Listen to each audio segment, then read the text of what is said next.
Actually, I did. It was another really good episode. Yeah. It was really good.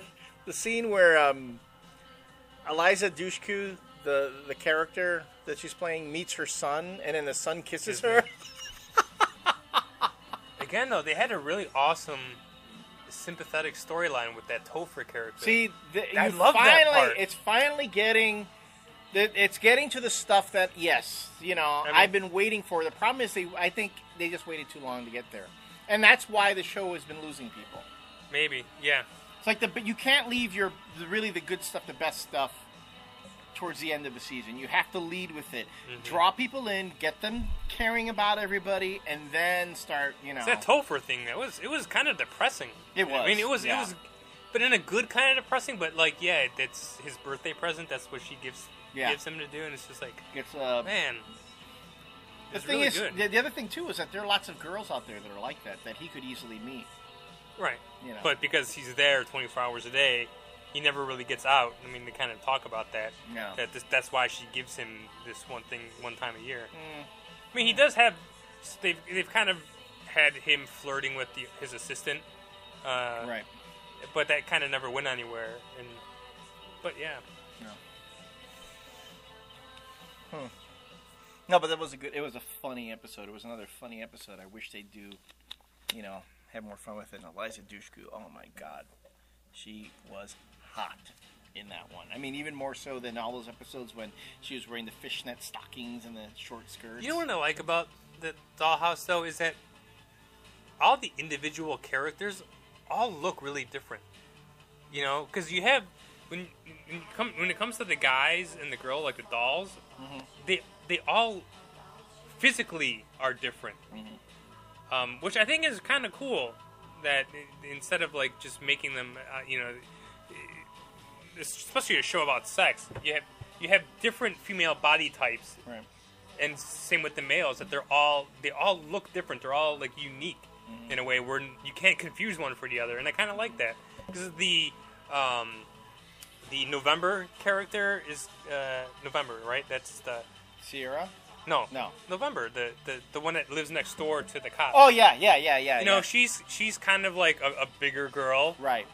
She's taller than the rest. She's not nearly as thin as Sierra but she's very appealing character, very attractive character. But I kind of like that they all look different and they all are very appealing in their own ways, right? And especially now with that. With the cop, the way he was treating her the last episode. Remember I got rough with her? Yeah. And now it's kind of like, because that's how he sees her now. Right. He sees her as a doll. Right. And I was just like, dude, that's... And again, like, that's the storyline that you can do... It's a good story to tell.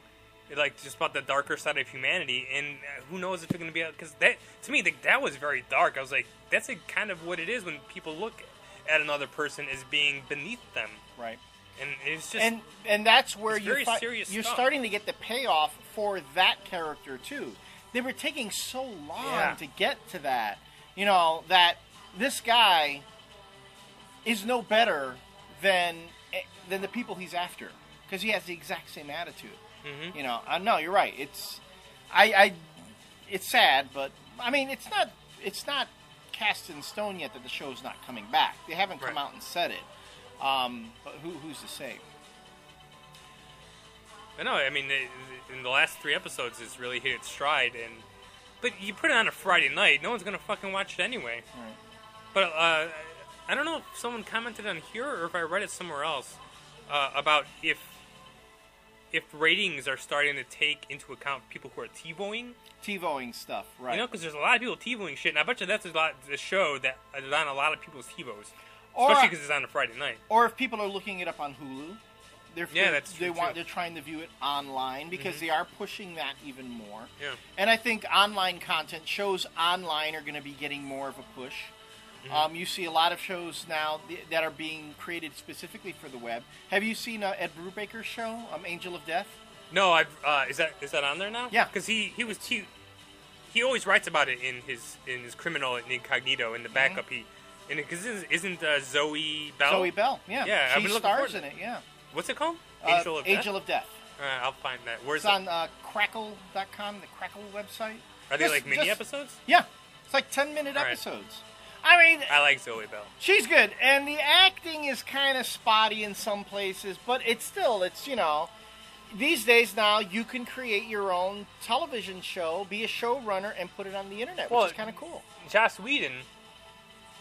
That's God forbid we get this wrong, because someone's going to jump on our throats and correct everything that we get wrong about Joss Whedon. What about Joss Whedon? Well, how he came out and said that Dollhouse was the last thing he's ever going to do for TV, because he's had such a bad. He just had bad experience with Fox again, that he's like, this is the last television show I'm ever doing, and he wants to focus more on his own independent stuff and doing more stuff on the web, like Dr. Horrible, which is awesome. Well, okay, here's my thing.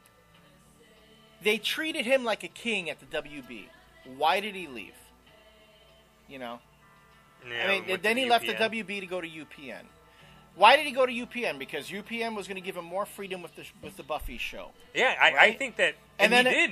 He got freedom. He got freedom, but it was actually not one of their best seasons. That first season at UPN, I think that was a case where he had a little too much freedom, and the show really lost its focus. What was that? Was that sixth season or that was fifth season? The post the resurrection season. No, see, I still, we've argued about this before. Yeah. I still think that fifth season, when they bring her back, I think that's probably my favorite season. That was season 6. Season 5 is the last season on the WB, where she dies at the end. On 6 was when she brought Season back. 6 is that's when right. she's brought back. Okay, because that's the one with the geeks. The geeks. villains. Right, you're right. But she... Okay, it's the one, season 6 is the one that... yeah, I we've really talked liked. about how it was, the whole thing with her exploring her sexuality, getting involved with Spike. Mm-hmm. The characters got really... it got really dark, and although even... And that was the one with the musical, too. Yeah, and I still think that's one of the best things I've ever seen on television. But even Sarah Michelle Gellar herself has said she was not crazy with what happened with the character in season 6 in some cases. But it was a natural progression of the character.